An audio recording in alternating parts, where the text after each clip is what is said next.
नमस्ते दोस्तों। आज हम आपको एक ऐसी जगह की सैर पर ले चलेंगे जो न सिर्फ दिल्ली की पहचान है बल्कि भारत के इतिहास का एक अहम हिस्सा भी है। आज हम साथ में चलेंगे दिल्ली के जान लाल किले की सैर पर। यह किला न सिर्फ अपनी भव्यता के लिए मशहूर है बल्कि इसके पीछे छुपी कहानियां भी बेहद दिलचस्प हैं। लाल किला, जिसे लाल किला भी कहते हैं, 1648 में मुगल बादशाह शाहजहां ने बनवाया था। यह किला मुगल वास्तुकला का एक अद्भुत नमूना है। 3 मिनट में जानेंगे इस शानदार किले की कहानी। लेकिन 3 मिनट में इस किले की पूरी कहानी बताना मुश्किल है, इसलिए हम आपको इसके कुछ खास पहलुओं से रूबरू कराएंगे। तो चलो शुरू करते हैं। सबसे पहले जानते हैं कि इस किले का निर्माण क्यों और कैसे हुआ। लाल किला, जिसे लाल किला भी कहते हैं, 1648 में मुगल बादशाह शाहजहां ने बनवाया था। शाहजहां ने अपनी राजधानी आगरा से दिल्ली शिफ्ट की और इसी किले को अपना घर बनाया। यमुना नदी के किनारे खड़ा ये किला अपनी लाल पत्थर की दीवारों से मशहूर है। ये किला न सिर्फ एक रिहायशी महल था बल्कि एक प्रशासनिक केंद्र भी था। बादशाह शाहजहां ने अपनी राजधानी आगरा से दिल्ली शिफ्ट की और इसी किले को अपना घर बनाया।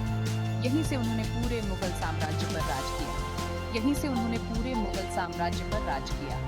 इस किले की दीवारों के भीतर कई महत्वपूर्ण निर्णय लिए गए जो भारत के इतिहास को प्रभावित करते हैं। लाल किले की बनावट तो लाजवाब है। इसकी वास्तुकला में मुगल और फारसी शैली का अद्भुत संगम देखने को मिलता है।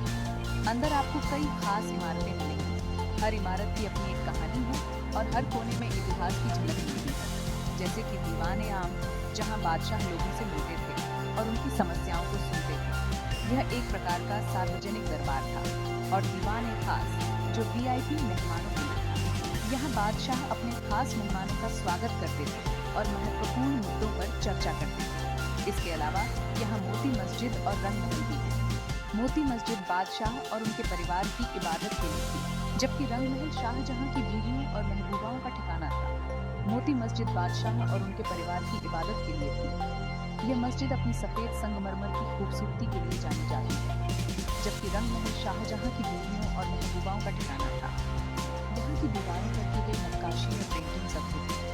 1857 की बगावत के बाद अंग्रेजों ने किले पर कब्जा कर लिया और इसे अपनी सेना का अड्डा बना दिया। इस किले ने कई ऐतिहासिक घटनाओं को देखा। अंग्रेजों ने किले पर कब्जा कर लिया और इसे अपनी सेना का अड्डा बना दिया।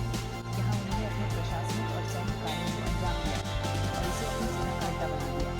अंग्रेजों के समय में इस किले का उपयोग एक सैन्य छावनी के रूप में किया गया। आज भी भारतीय सेना का एक हिस्सा आजादी के बाद हर साल 15 अगस्त को यहीं से देश को भाषण देते हैं। हर साल 15 अगस्त को हमारे प्रधानमंत्री यहीं से देश को भाषण देते हैं। यह परंपरा लाल किले की ऐतिहासिक और राष्ट्रीय महत्व को दर्शाती है। ये रिवाज लाल किले की ऐतिहासिक अहमियत को और बढ़ा देता है। इस दिन यहाँ का माहौल बेहद खास होता है और देशभक्ति की भावना से ओतप्रोत होता है।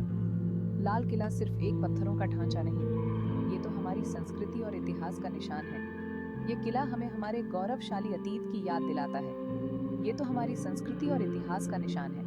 यहाँ की हर ईंट, हर दीवार एक कहानी बयां करती है। यहाँ आकर आप न सिर्फ इतिहास में गोता लगा सकते हैं, बल्कि मुगल दौर की शान और शौकत को भी महसूस कर सकते हैं। ये किला एक जीवंत संग्रहालय की तरह है, बल्कि मुगल दौर की शान और शौकत को भी महसूस कर सकते हैं। यहाँ की वास्तुकला, कला और संस्कृति आपको मुगल काल की भव्यता का अनुभव कराएगी।